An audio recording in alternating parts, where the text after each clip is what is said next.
కూడా ప్రత్యేక వందనాలు. కింద కూర్చున్నోళ్ళకి ఇంకొక 2 సార్లు వందనాలు. దేవునికి స్తోత్రం. మరి తదుపరి మాట ఇల్లం సకీనా వచ్చి మాట్లాడతారు. అమాయభావం మరి పాటించాలి కాబట్టి కొంచెం సమయం ఎక్కువయింది. అందుకనే ప్రార్థన తీసి మరి మరి సహోదరికి సమయాన్ని ఇస్తున్నాం. దేవునికి స్తోత్రం.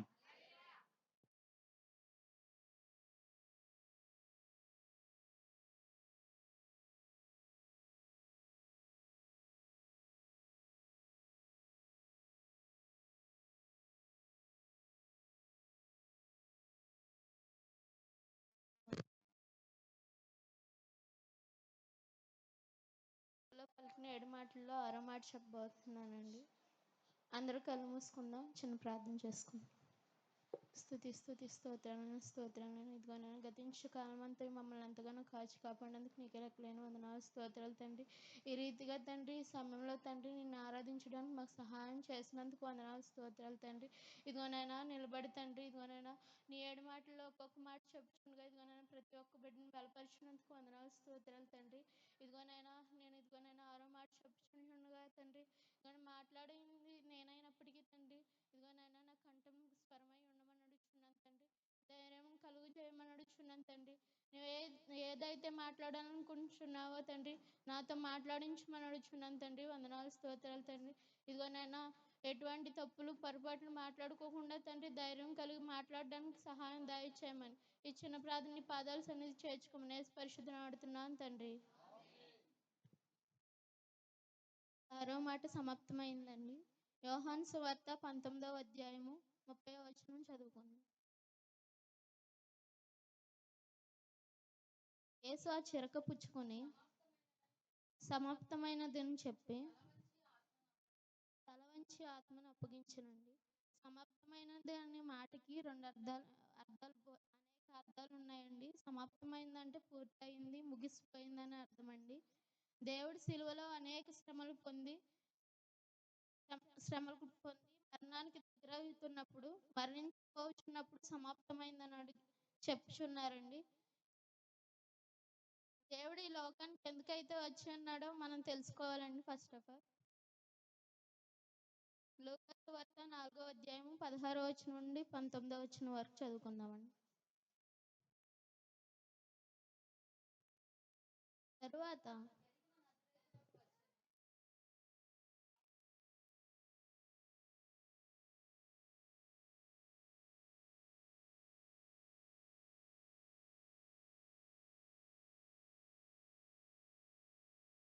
ప్రభు ఆత్మ నా మీద ఉన్నది,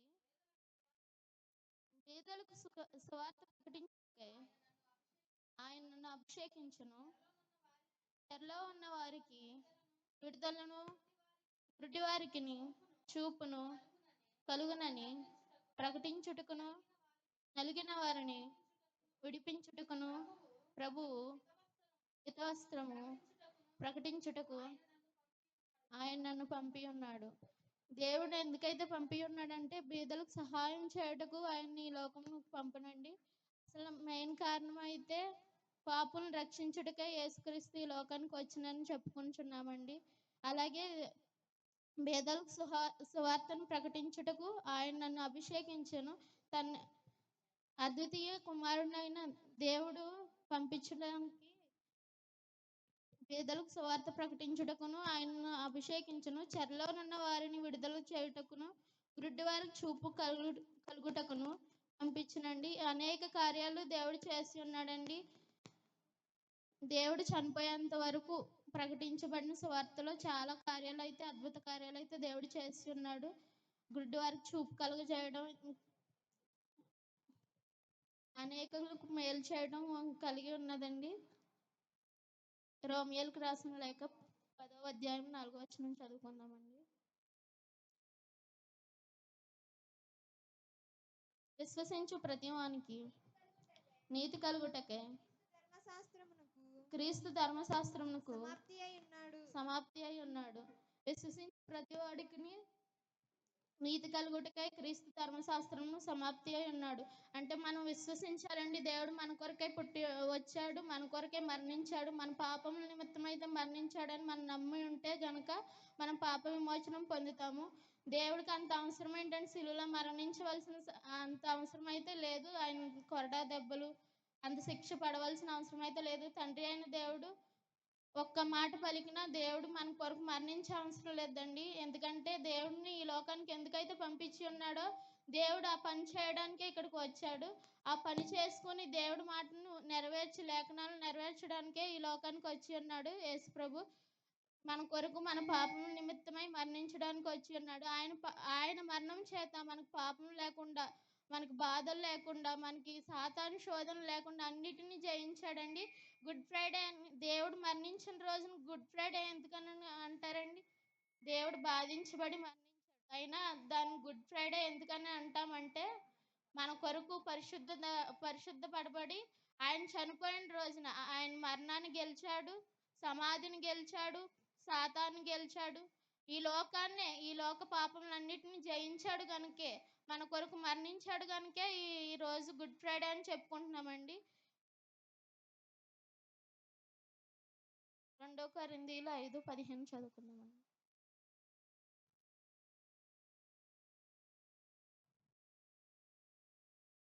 జీవించు వారి ఇక మీదట తమ కొరకు కాక తమ నిమిత్తము మృతి పొంది తిరిగి లేచిన వారి కొరకే జీవించుటకు ఆయన అందరి కొరకు మృతి పొందిననియు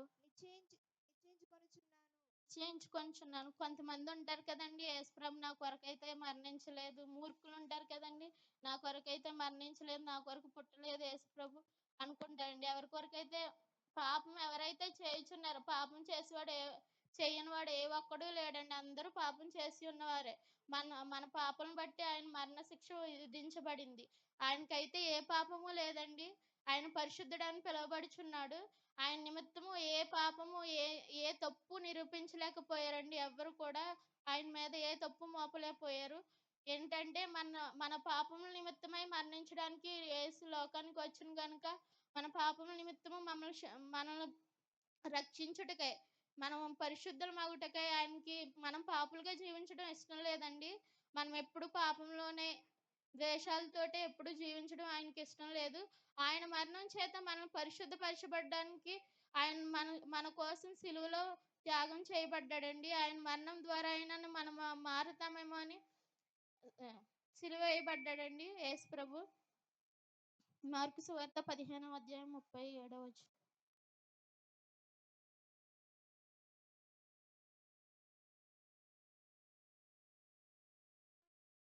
అంతట యేసు గొప్ప కేక వేసి ప్రాణం విడిచెను. అప్పుడు దేవాలయపు తెర పైనుండి కింద వరకు రెండుగా చిరుగాను.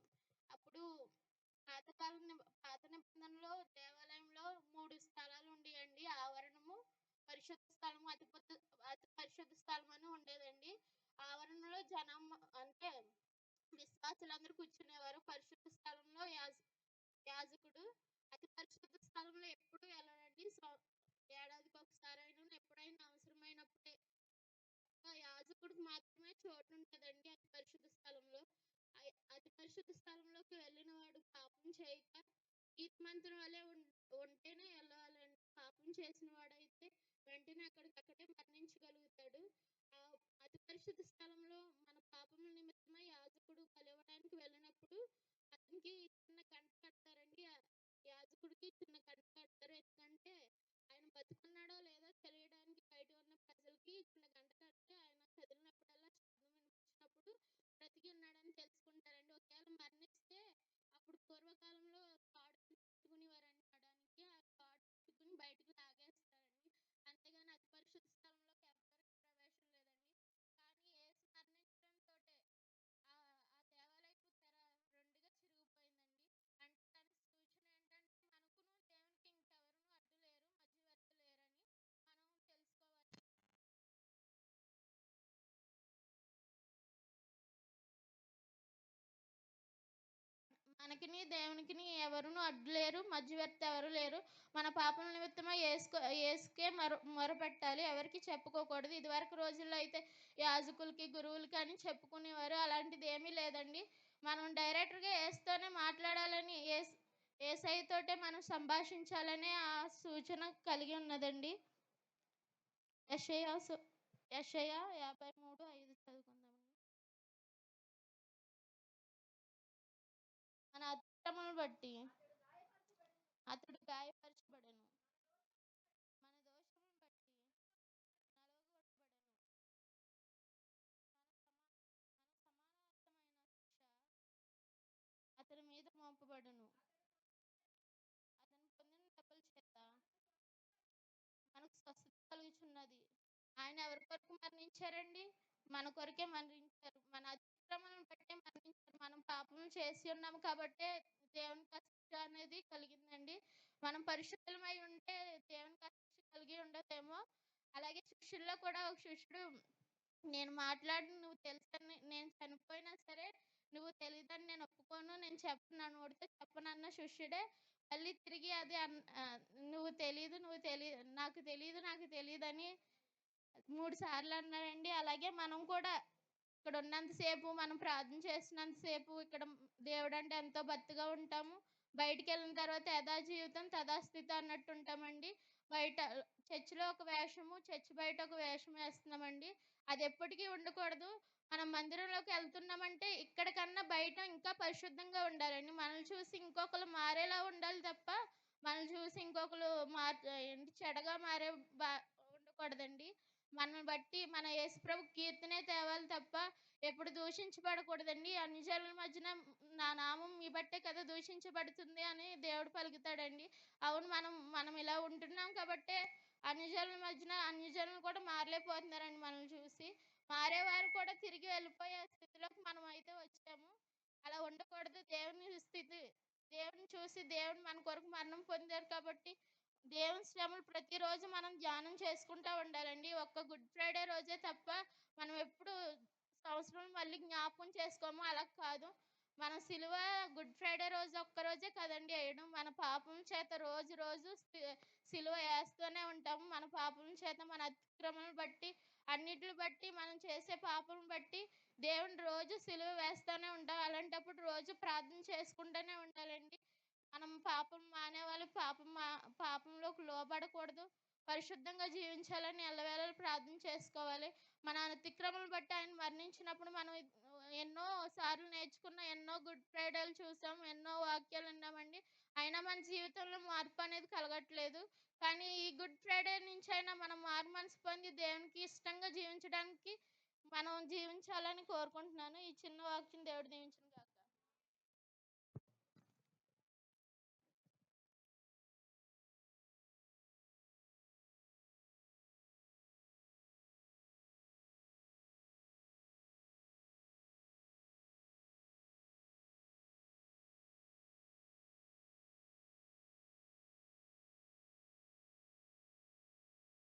దేవునికి స్తోత్రం. అందరూ యాక్టివ్గా ఉన్నారా? తదుపరి మాట మరి సహోదరుడు రవి వచ్చి మాట్లాడాల్సిందిగా కోరుతున్నా. మరి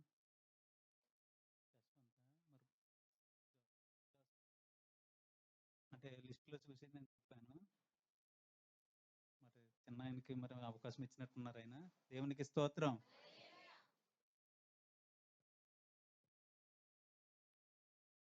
అందరూ కళ్ళు మూసుకొని ప్రార్థన చేసుకుందాం. మహాపరిశుద్ధుడు, మౌనతుల బంగారు పదాలు కొన్నాళ్ళు స్తోత్రాలు ఆయన. ప్రభా కాలక్రమంలో మేము నీ సన్నిధిలో ప్రార్థించిన నీ కృపను బట్టి నీకు వందనాలు స్తోత్రాలు. నేను నిల్చుని మాట్లాడుతుండగా మీరే ఉండి మాట్లాడండి. మీ బిడ్డలతో ఏదైతే మాట్లాడాలో నాలో ఉండి మీరు మాట్లాడండి అనే వందనాలు. ఆది నుంచి అంతం వరకు మీరే తోడుండి అధ్యత వహించమని యేసు అతి పరిశుద్ధనాలు అడిగి ప్రార్థించిన మా ప్రియ పరలోక తండ్రి. ముందుగా లేఖన భాగాన్ని చదువుకుందాం. లూకా సువార్త 23వ అధ్యాయము 46వ వచనం. లూకా సువార్త 23వ అధ్యాయము 46వ వచనం. యేసు గొప్ప శబ్దంతో కేకవేసి, తండ్రి, నీ చేతికి నా ఆత్మను అప్పగించుకొనుచున్నాను ఆయన ఎలాగూ చెప్పి ప్రాణం విడిచెను. పాత నిబంధనలో ఇంకొక వాక్యం అండి, కీర్తనలు 31:5వ వచనం. నా ఆత్మను నీ చేతికి అప్పగించుకొనుచున్నాను, నీ చేతికి అప్పగించుచున్నాను. యెహోవా సత్యదేవ, నన్ను విమోచించు వాడవు నీవే. ఈ వాక్యంలో మనం చూసుకుంటే దేవుడు కొన్ని వేల సంవత్సరాల క్రితమే ఈ ప్రవచనాన్ని ప్రవచించాడు. ఏంటంటే, తండ్రి నీ చే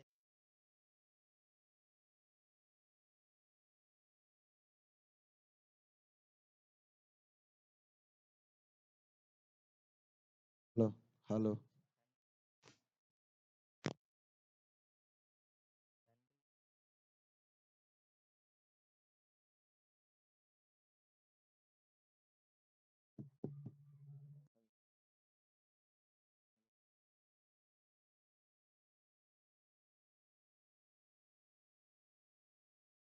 దేవునికి స్తోత్రం.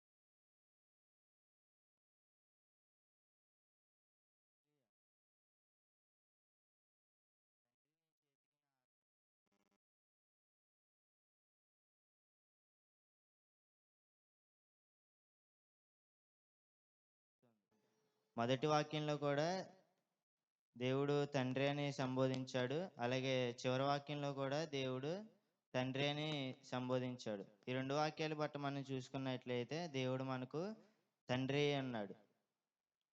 తండ్రి తన కుమారుని ఎడల జాలిపడినట్లు ఆయన మన మీద జాలి చూపిస్తాడు. ఆయన మనకు తండ్రి అన్నాడు కాబట్టి ఈ లోకంలో ఎన్నో మతాలు ఏమంటున్నాయంటే, ఆ, దేవుడు దేవుడే, మనిషి మనిషే, భగవంతుడు భగవంతుడే, భక్తుడు భక్తుడే. కాకపోతే మన క్రైస్తవుల సంఘానికి వచ్చేటడికి మనం దేవుణ్ణి తండ్రి అని పిలిచే గొప్ప భాగ్యాన్ని మనకి దయచేశాడు. ఆయన మనకు ఆయన పరిశుద్ధుడైన తండ్రి, నీతి స్వరూపుడైన తండ్రి, మహిమా స్వరూపి అయిన తండ్రి. కాబట్టి మనం ఆయన్ని తండ్రి అని పిలిచే గొప్ప భాగ్యాన్ని మనకు దయచేశాడు. ఈ లోకంలో తండ్రి అంత గొప్పవాడైనా సరే పిల్లలు తన తండ్రికి సన్నిహితంగానే ఉంటారు. ఒకవేళ ఆ, ఒక పిఎం అయినా సీఎం అయినా తన పిల్లలు తండ్రి అనే పిలుస్తారు తప్ప ఏ ప్రైమ్ మినిస్టర్ సార్ అని పిలవరు కదండి. అలాగే మనకి దేవుడు చెప్పిన ప్రార్థనలో కూడా పరలోకమందున్న మా తండ్రి అని పిలుస్తాం. అలాగే రెండేదిగా చూసుకుంటే, తండ్రి నీ చేతికి నా ఆత్మను అప్పగించుకొనిచున్నాను. లోక సంబంధంగా చూసుకుంటే ఎన్నో విలువైన వస్తువులు ఉన్నాయి, కానీ పరలోక సంబంధమైనగా చూసుకుంటే ఆత్మ ఒకటే విలువైంది. మన ఆత్మను ఎవరి చేతికి అప్పగించాలంటే దేవుని చేతికి అప్పగించాలి. కొన్ని విలువైన వస్తువులు విలువైన వారి చేతిలో ఉంచితే దాని విలువ ఇంకా పెరుగుతుంది. అలాగే పరిశుద్ధ గ్రంథంలో ఒక వాక్యం ఉంది, పందుల ముందు ముత్యాలు జల్లకండి, పరిశుద్ధమైన వాటిని కుక్కలకు పెట్టకండి అని ఉంటుంది. పందుల ముందు ముత్యాలు చల్లితే ఉపయోగం ఏముందండి? ఏం లేదు. కాబట్టి మనం విలువైన దాన్ని దేవుని చేతికి అప్పగించాలి. అప్పుడే మనం ఆత్మని విలువ కలుగుతుంది. అలాగే ఇంకో వాక్యాన్ని చూసుకుంటే 1 తిమోతి 1వ అధ్యాయము 20వ వచనం, వారిలో హిమనయును అలెగ్జాంద్రును ఉన్నారు, వీరు దూషింపబడకుండా శిక్షింపబడుటకై వీరిని సాతానుకు అప్పగించింది.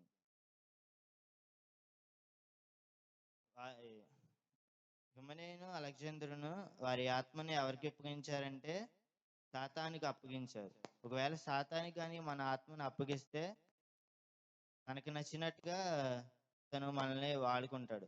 అలాగే బిలాము కూడా చేయొద్దన్న పని చేస్తానని వెళ్ళాడు. దేవుడేమంటాడు, ఇంక వదిలేస్తాడు. మనం చేయొద్దన్న పని చేస్తామంటే దేవుడేమంటాడు, వదిలేస్తాడు అలా.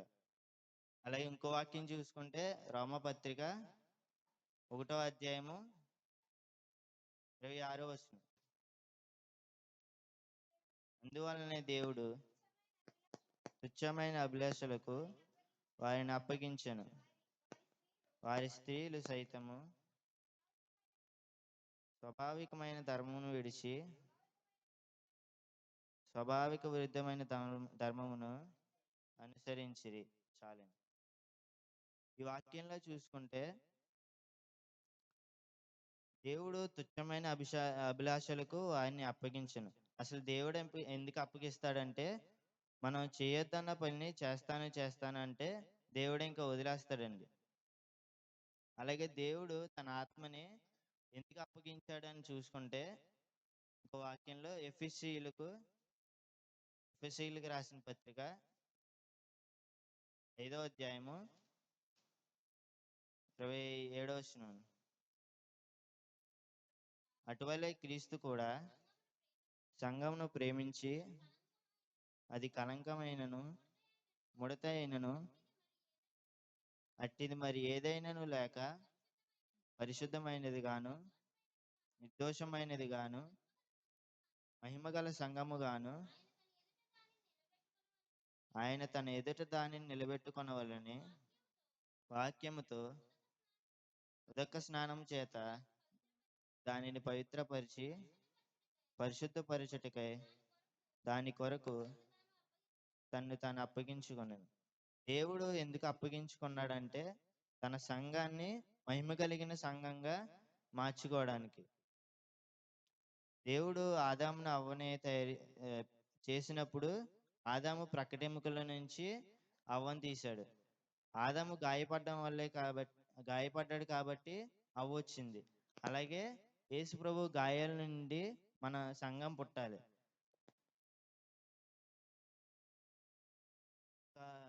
పెళ్లి చూపులకి వెళ్ళినప్పుడు పెళ్లి కొడుకు అనుకుంటాడు, నాకు వచ్చే భార్య ఎంతో అందంగా ఉండాలి అనుకుంటాడు. అలాగే యేసయ్య కూడా నా పక్కన నిలబడే సంఘం కూడా మహిమ కలిగిన సంఘంగా ఉండాలి. మనలో ఏ లోపాలు ఉండకూడదని. కళంకమైనను ముడతైనను అట్టిది మరి ఏదైనా లేక పరిశుద్ధమైనది గాను నిర్దోషమైనది గాను మహిమ గల సంఘము గాను ఆయన తన ఎదుట దాన్ని నిలబెట్టుకొనవాలని. అందులో ఏ కళంకము ముడతైన లేకుండా దేవుని ఎదుట మహిమ కలిగిన సంఘంగా మనం మార్చబడాలి. అదే ఎఫెసీయులకు 5వ అధ్యాయము 2వ వచనం చూడండి. క్రీస్తు మిమ్మల్ని ప్రేమించి పరిమళ వాసనగా ఉండుటకు మన కొరకు తాను దేవునికి అర్పణగాను బలిగాను అప్పగించుకొనెను. అలాగనే మీరును ప్రేమ కలిగి నడుచుకున్నాడు. మన మీద దేవునికి ప్రేమ ఉంది కాబట్టి తాను అప్పగించుకున్నాడు. అలాగే మనల్ని కూడా ప్రేమ కలిగి ఉండమంటున్నాడు. కొంతమంది ప్రేమ లేకుండా చాలా వంకరగా మాట్లాడతారండి. ఎలాగంటే, ఒక పెద్ద చెరువులో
దేవునికి స్తోత్రం.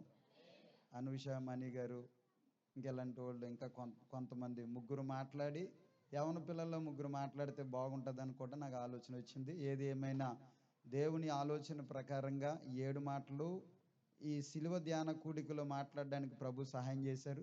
అందును బట్టి సమస్త ఘనత మహిమ ప్రభావాలు మన ప్రభువుకు మాత్రమే చెందునుగాక. స్తోత్రం. హల్లెలూయా. మంచిది ప్రియులరా, సమయము 3 గంటల పావైంది. అందరూ ఒకసారి లేచి నిలబడదాం. చాలాసేపు కూర్చున్నారు. అందరు లేచి నిలబడదాం. అందరికీ ఈరోజు ఈ ఉపవాస ప్రార్థనలో ఈ శిలువ ధ్యాన కూడికలో పాల్గొనేవారందరికీ పెద్దోళ్ళకు మాట అంటారు. ఏంటంటే అప్పైనా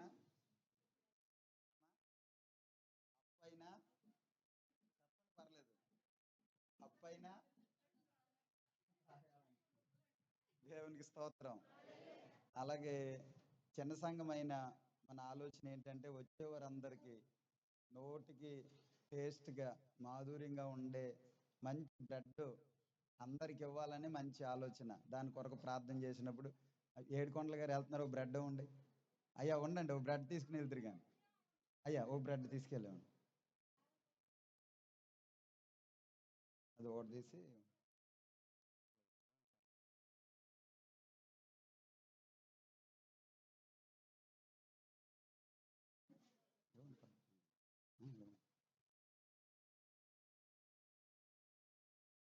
మనకి చాలా సన్నిహితులు 7 కొండల గారు.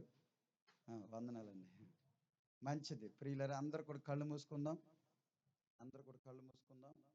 స్తోత్రం. Praise Lord. హల్లెలూయా. చక్కగా అందరికీ మంచి టేస్ట్, మంచి రుచికరమైన బ్రెడ్ కావాలని ప్రార్థన చేసినప్పుడు అక్క సన్మండ మరియమ్మ గారు బ్రెడ్స్ అన్ని నేను పట్టుకొస్తానని చెప్పేసి వాళ్ళు చెప్పడం జరిగింది. చెప్పిన దాన్ని బట్టి చక్కటి బ్రెడ్స్ వారు తీసుకొచ్చారు. వారి కుటుంబానికి నా ప్రత్యేకమైన వందనాలు. అదేవిధంగా ప్రతి సంవత్సరం బోకూరు విజయరాజు గారు